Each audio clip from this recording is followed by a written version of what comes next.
Ayo, Jidi for Adolfo, Ashafo near tier for Yamamuna Kwaba, Edba, and Nedumedi. So, time to feel good. We are saying, and I said to one that's feel good about yourself. It is very difficult to achieve anything else. Until the about I say, you more feel good about yourself. Say, Beya, also no, ubet me, Tumpon, Ewan your Mahodwa, or a year, or we are seeing. Last week, now you know kind about how to be prosperous and all of that in life, and mostly we touch on the spiritual part. And then so no, your hunamani your many so the honor. Yaka susu the area no, and as yaka hunamani dear. So today we're going to talk about wealth management, and I'm glad to say Dr. Felix Quayson, and so Ababeka and Nah, or did with the Obra. I always love to do programs with him because he makes me to look better. No. I always enjoy that. You make me look better. That's a question. Good to see you again, Dr. Philgood. Nice, appreciate it. Man. All right, it's then so no, and then over MIA. Well, today I heard that you were giving out millions of dollars, so I came for mine. Hey, welcome on board, man. I got you. You just have to do some cool stuff and then you get yours. So today we will talk about wealth creation, wealth management, to simply put it. It's very important. And, the Bible talks about that money is everything. So I will let you go ahead and give us that Bible verse. All right, so Ecclesiastes chapter 10, verse 19. Right. So Ecclesiastes 10:19, it says, "A feast is made for laughter, and the wine makes life merry. But money is the answer to everything." Oh man. Bible money. Money is the answer to everything. Right. So first and foremost, I want to mention that we will talk about the concept of money. Right. This is so important that we learn about the concept of money in the process of wealth management. Because in order for us to make wealth management a reality, money is involved. Because the Bible talks about money is everything. So first, if someone tells you that cash or money is trash, please run away from that person. Better yet, I want you to sever any ties with that kind of person, because the person is not doing you any favor or any good fortune. So first of all, we all saw what happened in COVID-19.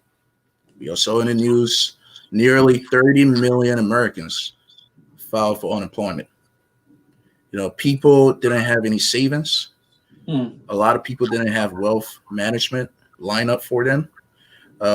They weren't able to pay the children tuition, right? And a lot of people went to bed hungry. Okay. Right. So with all of that is happening, they couldn't pay the loans, the mortgages, loans. They couldn't pay other personal issues that they had within the marital problems. I mean, you name it all. This COVID-19 really gave us a different reality altogether worldwide. And it's about time that we don't brush it aside and we take it very seriously and start the process of wealth management. So the first thing that I would say is that to understand the concept of money and wealth management, first, you have to know which economic class you belong to. I'll repeat it again. First, you have to know which economic class you belong to. I think many get it confused with how they feel about the current financial situation or how they feel about the current situation that they are currently in. But how you feel and money and wealth management are two different things, right? So the first thing, I'll repeat it again. First, you have to know which economic class you belong to. So everyone on this planet, we all need money financially to do whatever we want to do and to live our best life. So the first thing that I want us to understand is the level of wealth. when it comes to wealth, we have levels. Everybody have the class. All right. It's how the American society works. It's how the American society incorporated or put it in place for all of us. Right. So you have an economic class, I have an economic class, everybody watching at home have an economic class. So first, let's talk about liquid cash or investable cash. Now, if you have about $100,000 to $1 million, right, you are considered to be the affluent class, economic class. Okay. Now, if you have about 1 million to 5 million, you are considered to be the high net worth class. Okay. Now, if you have 5 million to $30 million, you are considered to be very high net worth. Okay. And we have about the very high net worth economic class. We have about 4.7 million people in America currently. And out of that 4.7 million people, you have 393,500 people in the state of New York alone. Okay. And you have the ultra, and you have the ultra. That's why most people move to New York. You want to move to New York? High tax. And we have the ultra high net worth. And the ultra high net worth works about $30 million to $999 million. So that's one economic class by itself, the ultra high net worth class. Okay. And the ultra high net worth class, people that have investable cash currently at home or in the banks right now, the class is from $30 million to $999 million. And we have about 73,110 people in the United States alone. And out of that 73,110 people, we have 8,865 people in the state of New York alone. Oh, wow. So that percentage, the ultra high net worth class, are considered to be the 0.003% of the world. So after the ultra high net worth economic class, you have the billionaire class, right? And it goes up and up and up. Billionaire class. So that's that's where we want to go. That's where everybody want to go, right? The billionaire class. That's the $1 billion. So here's a fun fact. So Rolls-Royce company, the car company, did a survey, and they, surveyed the ultra high economic class net worth people. And those are the 30 million to 999 million. And this is what it came up with. 65% of ultra high net worth individuals are self-made. All right. Ultra high net worth individuals own an average of 8 cars. Okay. Wow. And they have a cars or in a personal cars? Personal cars. 8. Yes. An average of 8 cars. And your cars in the business. not the ones that we drive like Toyota. I'm not mentioning names, but you need your cars. Absolutely. And they have 3/4 of them, 3/4 of the ultra high net worth individuals own a private jet. Okay, and 22% of the ultra high net worth individuals built their own wealth in finance, insurance, banking, and investment. So these are the categories where your wealth are concentrated on. So to build your wealth, the finance, insurance, banking, and investment industries. Homo. Yes. So not manufacturing, not real estate. Really? Well, investment can be a subset of manufacturing. Okay. All right. Absolutely. Okay, so the investment is added. Right. Okay. Absolutely. So you would ask yourself, are only these people the economic class that we have in America? No. And then you have us, the little people. We are considered to be the household income ranges, right? We are the household income. That's what we rely on, right? Mm. That's our economic class, the household level. So let's talk about the household income. Now you Oh, have 19.7 million people that are below or near poverty level. And mm. Oh, yeah. those people earn an average of less than $20,000. Oh, and then Okay. And then you have 28.7 million people that are considered to be low income.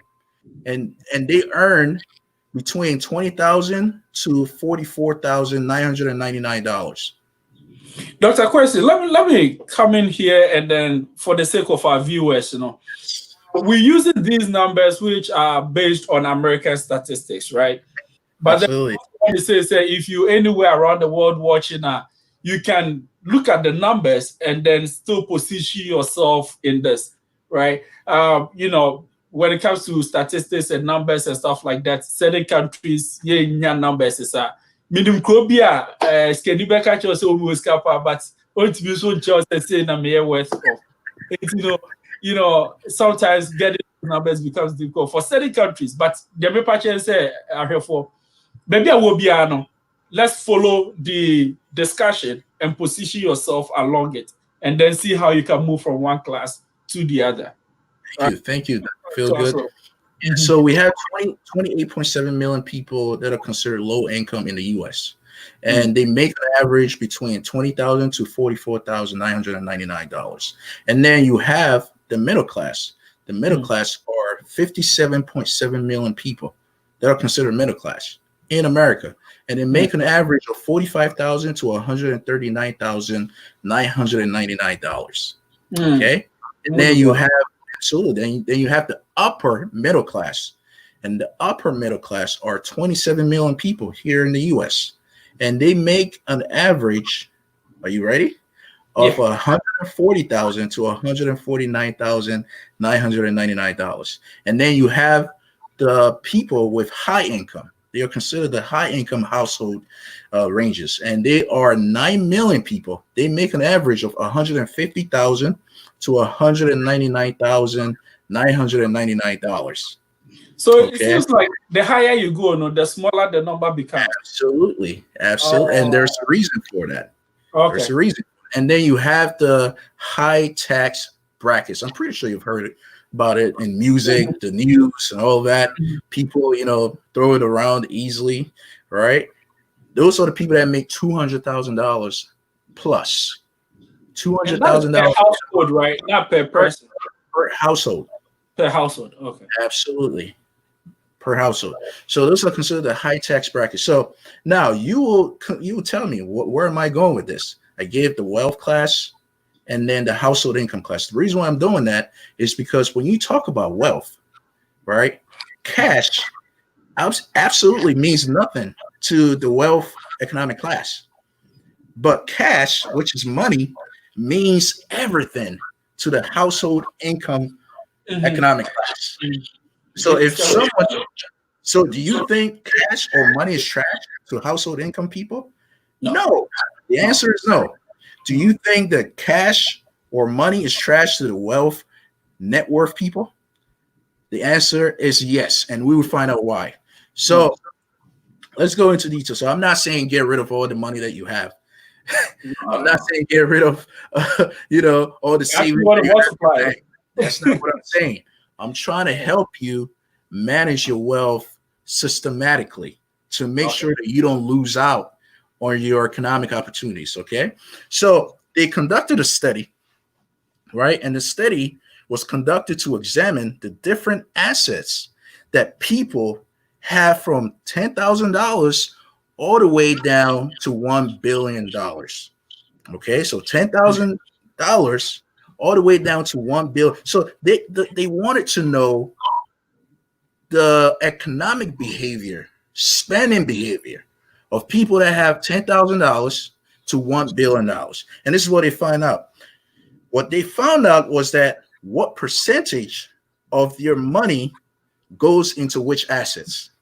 So if you have money, You have to know what percentage of that money that you have saved up or invested goes into which assets that you are currently having in wealth management. So let's go into it. So they looked at liquid cash, which is investable cash.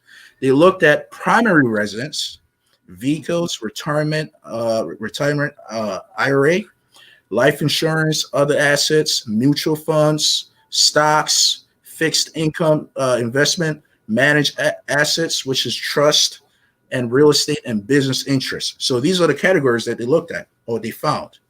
And what they found was that these categories, they concluded that people that have $10,000 liquid cash, which is the investable cash, the biggest percentage of their assets are in liquid cash because they cannot afford to buy a house. They have it saved, right? They are not invested in it, right? They have it saved as a liquid cash, investable cash, because they cannot use it towards the house. Because I mean, if you're making $1,000, you can't really use it to buy a house. And they looked at people that have $100,000 income, right? What they found was that the people with the $100,000 income, right, their wealth, the biggest percentage of their wealth was tied to the primary residence. So meaning that they can afford, people, if you have $100,000 cash, you can afford to buy a house, right? Easily. You can afford to put, 20% now, 30% now, 40% now, 50% now. And your monthly payments also. You can, meet up with your monthly payments. So that's what they found out. Now it gets very interesting.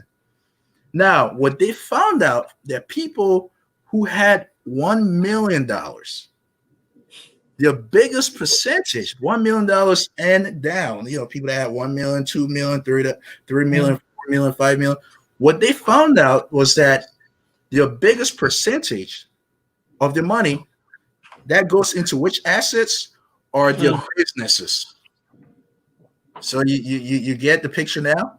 Right. The more wealth that you get, you use your money to go into businesses. Right. The middle class that you are, your wealth is concentrated within your primary residence, your properties. Right. Now, if you are a poor class, you tend to save up money, right, as a liquid cash. Absolutely, for you to be able to survive. So now Merrill Lynch did a survey, and they wanted to know how wealthy people, the biggest asset are tied to the business interests. They wanted to find out why. So they surveyed 800 anonymous high net worth individuals to see how they invest their money in assets. Now they found out that 55% own, the biggest asset were stocks, 21% were bonds, 15% were cash, 15% was cash, and then 6% was alternatives, and then 3% was other. That's what the survey found out. Now, do you see the picture that depending on which economic community you belong to, wealth management is very important to you and your children and your children's generation afterwards, okay? So generational wealth is not something to play around with. Now, the value of cash allows you and your family to survive tough economic times. Now, how many companies are buried because they don't have money or they don't have wealth management strategized? How many families are suffering because they don't have their priorities when it comes to wealth management in place? Now, let's go into that. Now, what percentage of your money savings should go into which assets management are 4 parts? So we're gonna make wealth management. We're gonna make it as simple as ABCD. To help a lot of people visual. Sometimes when you have like an advisor come to your home to give you wealth management talk, they will give you like papers, 100 pages, and then you're wondering like, what is? You can't even read it to make. You're like, which one you want to do? This, is there like a got you moment where these people are gonna get me? If I invest all my money. Yeah, it's like it's so much big English to confuse. Absolutely. So we're gonna make it so simple for our viewers so they can also manage it properly with their families. So the first thing that comes to wealth management, that comes to your mind, is the lifetime planning. Now, why do I say lifetime planning? Now, the first one is investing funds toward your life goals. So as you are at the moment, you are working, you have family, you have in-laws, you have your children, you have school, education, right? You have retirement that you are thinking about. Maybe you're planning to, buy houses for your grandchildren and all that. So that's the lifetime planning, right? And then you have to invest funds toward your life goals. Now, things you need now, including the rainy days. So you need to have funds for your rainy days, right? Your rainy days funding seed that will travel all the way with you throughout the wealth management lifespan. Okay. And then you have, of course, you have to educate your children. Sometimes you will take off from work to educate your children at home. You will get sick, all of that. So the rainy day funding seed will go into, like health care, illnesses, diseases, staying at home, educating your children, can't go to work. You would need all that kind of funds to help you pay your bills, your mortgages, feed your children and your family, right? So we have that. Right. So now, investing strategy for the lifetime planning is basically to achieve financial freedom and income once you stop working. It's that simple. And in the middle of lifetime planning, you need predictable cash requirements in case you are away from work, resign until you find your next job, or time spent at home with your loved ones. Okay, so that's the lifetime planning. That's the scope of it. Now, the next step is building capital. Now, building capital, you have to invest intelligently and effectively. Intelligently, you have to invest. Dr. Quayson, hold on right there. Viewers, I think the way our conversation is getting so much interesting, and we're going to go past the 30 minutes. So please bear with us. We're going to go past the 30 minutes. And if you also have any questions, please, you can put it in the comment section, and we're going to address all your questions that you do have.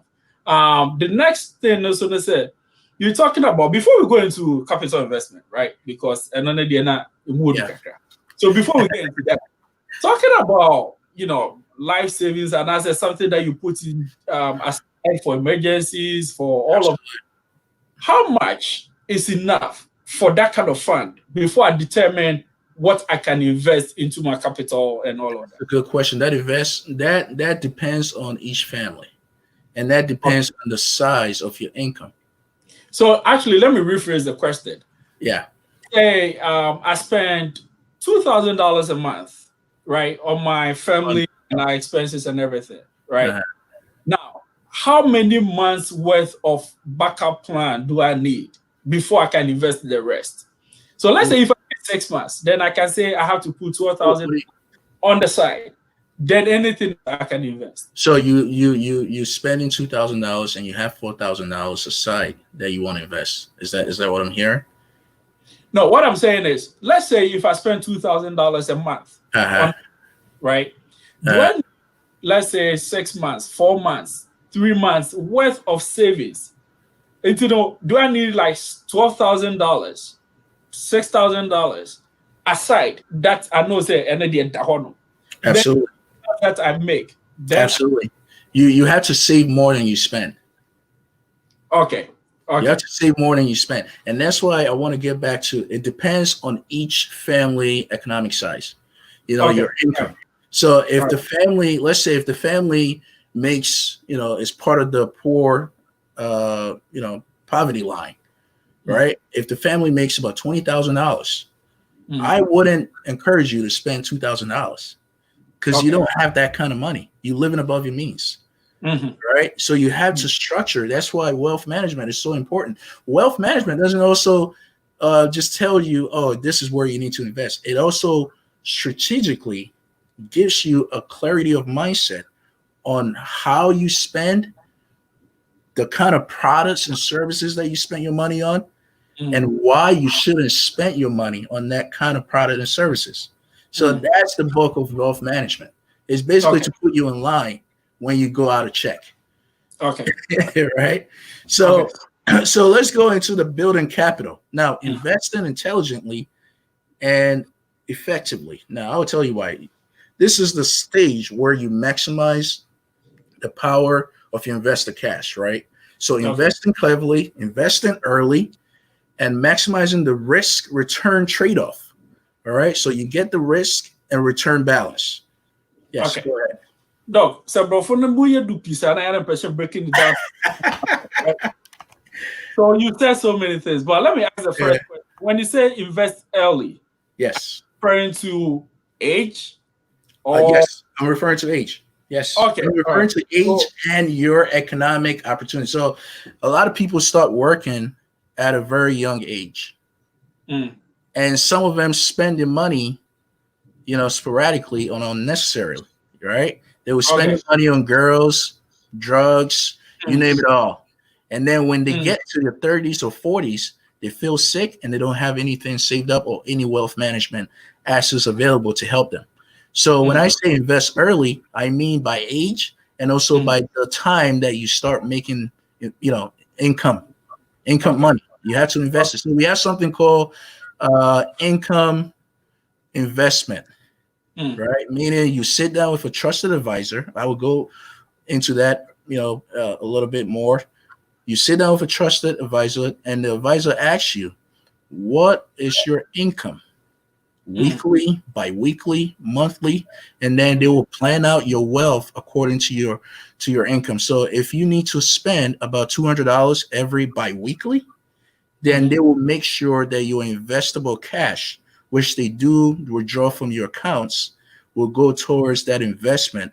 And then with time, maybe 10 years, you're probably looking at maybe a profit of 20,000, 100,000, and so forth. So it depends on which category and what services that you need, not necessarily the product, but the services that you need to help yourself and your family. Okay. All right. Point well noted. So this stage, right? So when you build in capital, you will go back to it. You will take money out of it. You will get married. You will get divorced. You will have children. You will get a new wife. You get a new husband.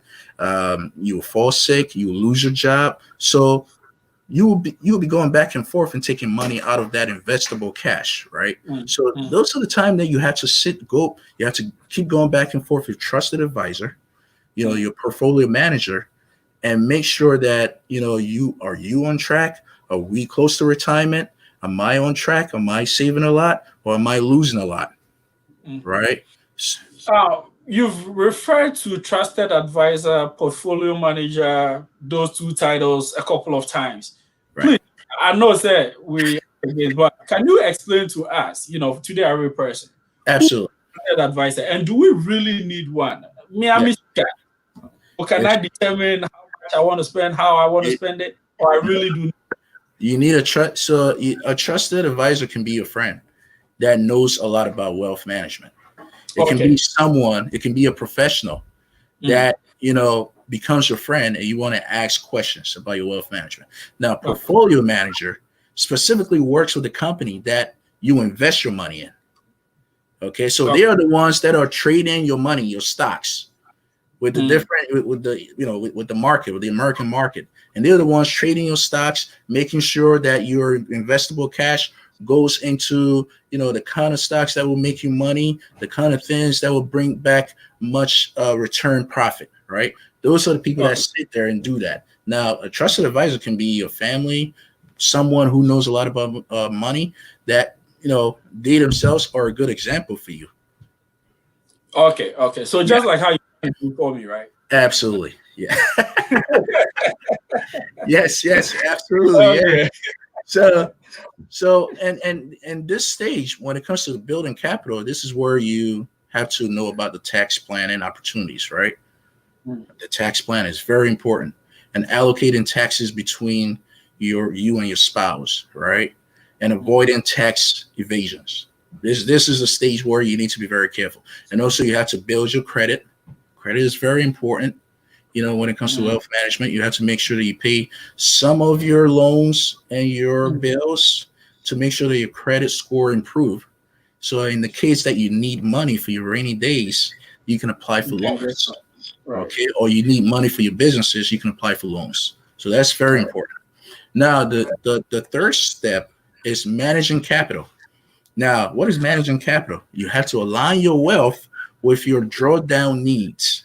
So what do I mean by drawdown needs? So your drawdown needs are your building capital. So you will need it at times. Like I said before, you will pull it out, you will pull it back in, right? You lose your job, you take money out to take care of yourself, you will gain job, you will have to reinvest it back into the portfolio again.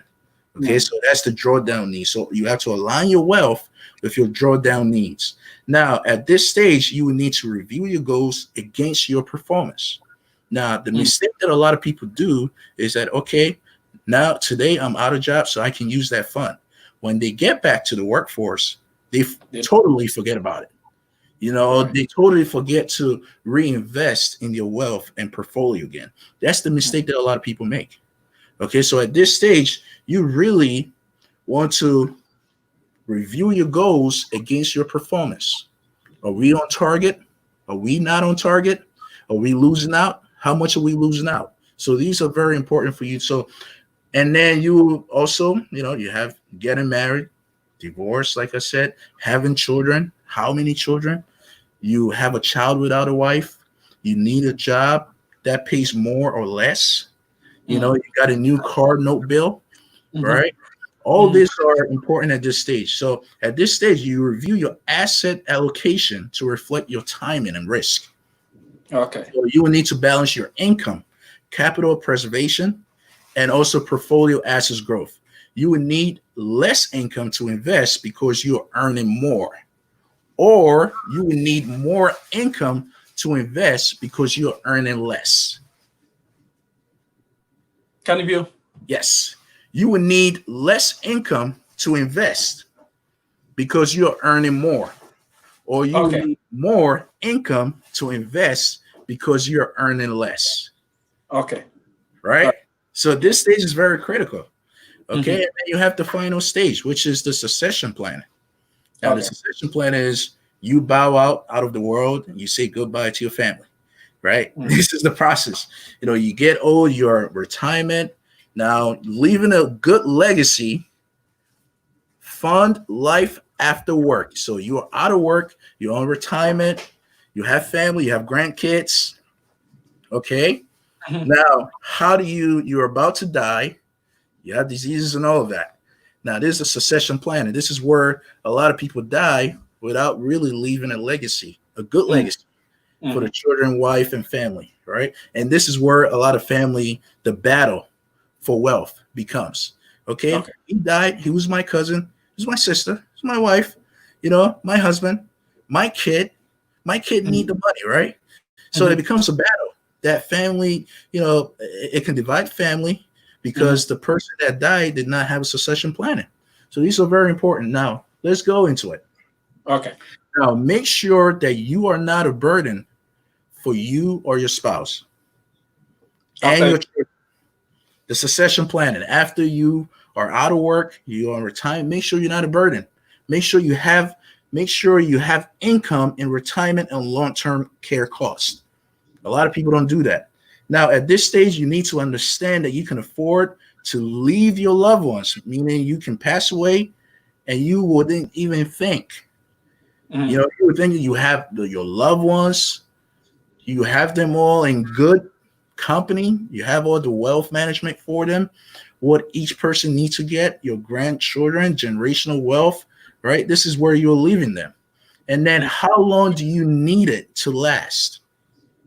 Okay, so you have all the wealth management. Now you need to make sure, how long do you need your wealth management to last?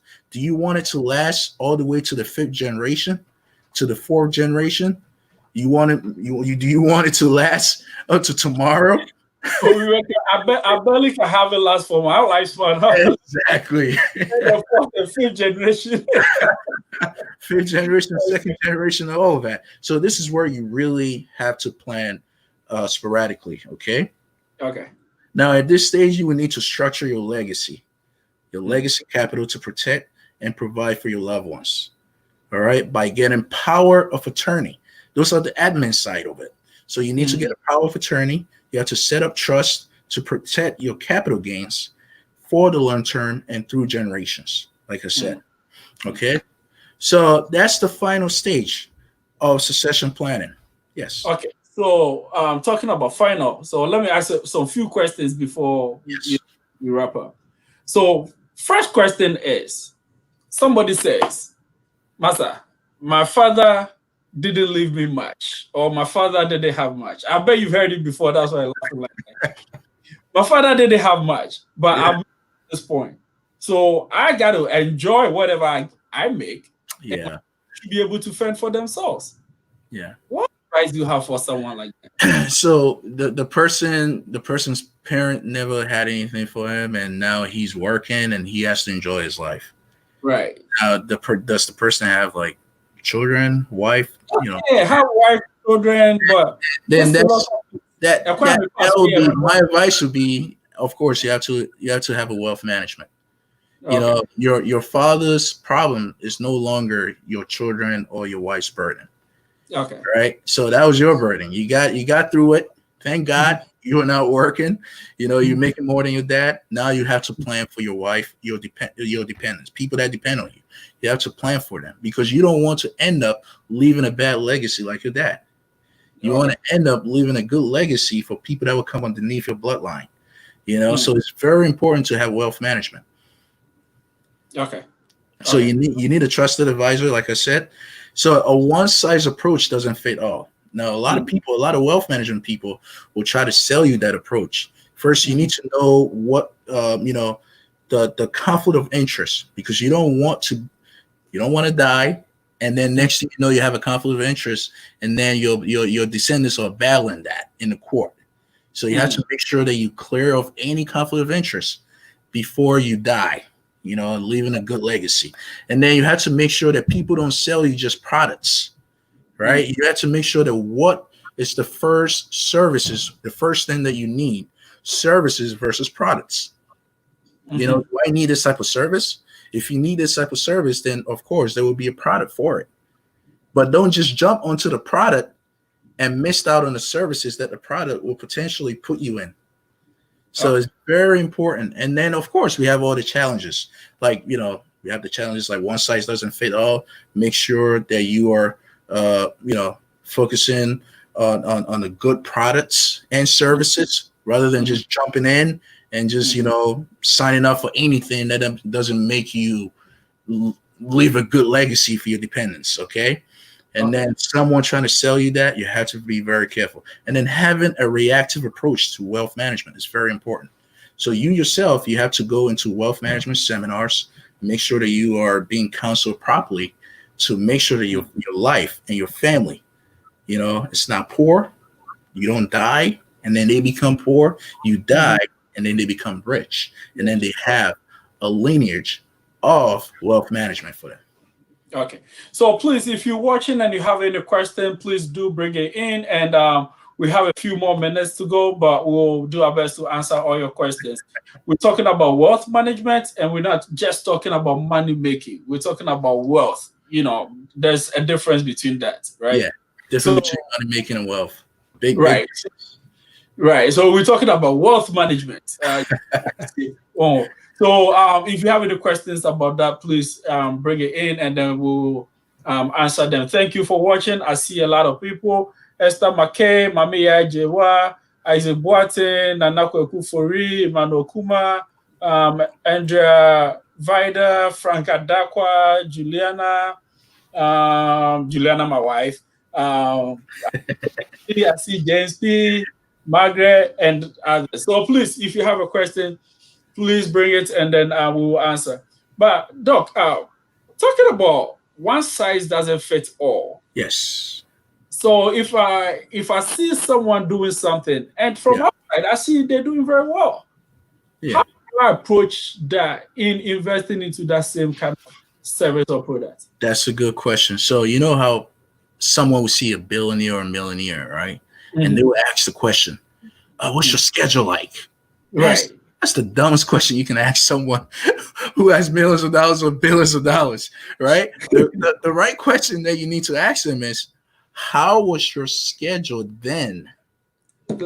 Before you became a millionaire, before you became a billionaire, how was your schedule then? Okay. Now, I wouldn't personally go to a billionaire for personal advice. I would go to them for business advice because most of the wealth is tied into business. So that they don't want to lose money in that kind of area, right? So their wealth management is very, very important for them. They have to make sure that the business stays afloat, for their generations after generations after generation, like Walmart, Johnson and Johnson, you name it all. They all had wealth management laid out for them. And so the company is still operating today, right? So the questions that you need to ask someone when you see someone who's making it out there, you need to sit down. They wouldn't tell you everything. Let me tell you. This kind of is very competitive nature. Everyone got a trade secret. They won't tell you. So the questions that you need to ask them is, how did you do it back then? How did you do it then? Versus how are you doing it now? No, because when you tell them how they're doing it now, they would be like, this guy's not serious, right?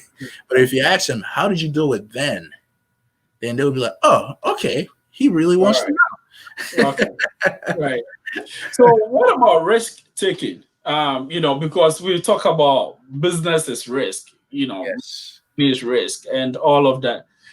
How does risk taking play in wealth management? Big time. Remember I talked about you had to make sure that, the tax planning advantages, is between you and your spouse. If you have a wife that you are doing the wealth management with, it's very important. So the risk trade-off, when you don't have a trusted advisor or a trusted company that you are investing your stocks in or your portfolio in, it can be a big loss for you and your family. It can be a big risk. So imagine you put 20,000 in, and then you found out that the wealth management or investable company is running out of business, or they have an issue with the federal government. Okay, that can become a big risk for you. So you need to strategize. That's what I say. Your investment is all about strategizing which percentage of your money goes into what assets. Okay, so if I have $100,000 liquid cash, do I invest all of it in my primary residence, or do I invest only 10% or 20% in my primary residence, or I invest 50% into my businesses? Right? These are decisions that each family and individual have to make for their own sake. Okay, yes. All right. And my last question, maybe last question is. When we talk about wealth and people are rich and all of that, actually, I'll do a two-part question so it can be the last. How do we say someone is rich, or how do we determine someone? How do we determine? By the investable cash that they have. Remember the wealth, high net worth class that I mentioned? These are the people that have cash. 5 million, 30 million, 999 million, $1 billion cash available for them to invest. So they are the ultra high rich people.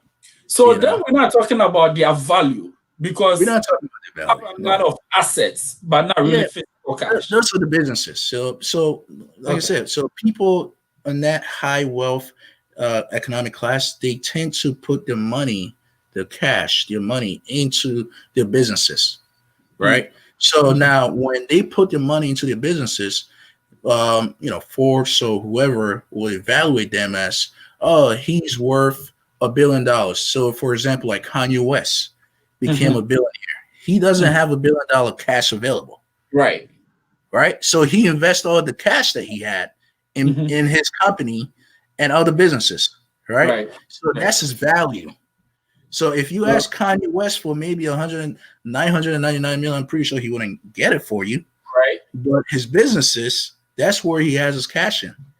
Okay. Maybe he would probably have 15% cash available. Yes. All right. So now the other school of thoughts where it says that not all of us are going to be millionaires, not all of us are going to be billionaires. So let me be content with where I'm at and just enjoy life. No. What do you think of that? to that. Because let me tell you another day now. Wow. Oh my God. In our can, right? In our NJP, Yeah. right? Some are shorter, some are longer, and some even argue that some are born to serve others. Some are, there are many theories out there for which people. Those are the extremists. Those are the extremists. They take the Bible out of context. Okay, so first you have to think. I was thinking later we should talk about Bible and because I've heard so many quotations. I'll let you get back to that. I've heard so many quotations such as "the love of money is evil." It will be more difficult for the rich person to enter heaven than to go to the needle, the eye of the needle, and then some other quotations. But in the Bible also it talks about some wealthy people who still made it. But that is for another day. But for today, my question: is it true, or should we be concerned that this is who we're going to be? So let's take it. No. Okay. This is not who you're gonna be. This is not who your children will, turn out to be. Please, no. Whoever have that kind of mindset, please don't even feed it. Okay, that's a negative kind of mindset. You are born to be the best, whatever you can be. Okay, so it's all about the mindset. If I have a mindset that I'm going to be a millionaire or billionaire and I work towards it with hard work, okay, I will get there. But some people just want to have that kind of mindset and they want to fast and pray all they want without hard work. You can't be a millionaire. That's impossible, and heaven is not going to drop $1 million in your house. No,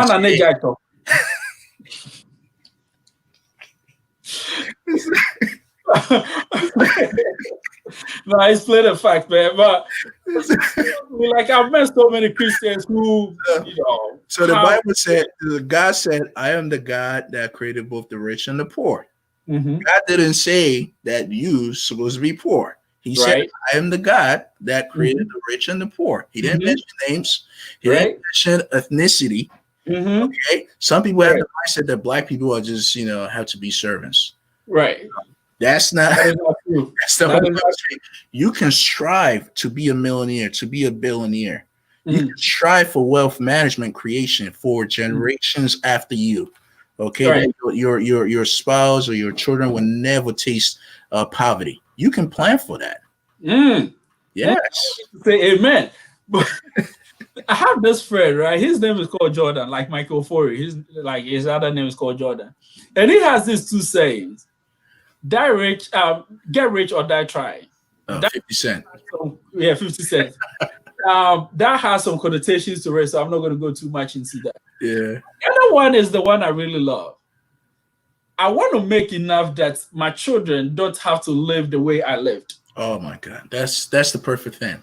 That's what we should all strive for. Right. The first one, I'm not too, I'm rich, not die trying, but I want to make it such a way that my children will not have to live the way I lived. That I think that really that's the key, because poverty is really a disease. Hey, if you've not been there, you don't understand it. Funny face. I see my friend over there. It's poverty. I've been there before. No, poverty is a disease. So when you have people that are like, okay, I'm poor, I like it, and that's fine. No, you don't. You're poor. You're supposed to get out of it. It affects your mentality, though. It does. We'll put that for another time. Viewers, will allow us. Thank you very much for joining us. Just if you have some last words, please. Thank you, viewers. Thank you for watching. Appreciate it. All right. So this is all that time will allow us. We'll come your way again next week, 5:30 p.m. Eastern time, and you can do the math for wherever you at. So please join us. Make a date next week. Thank you. All right. Bye-bye.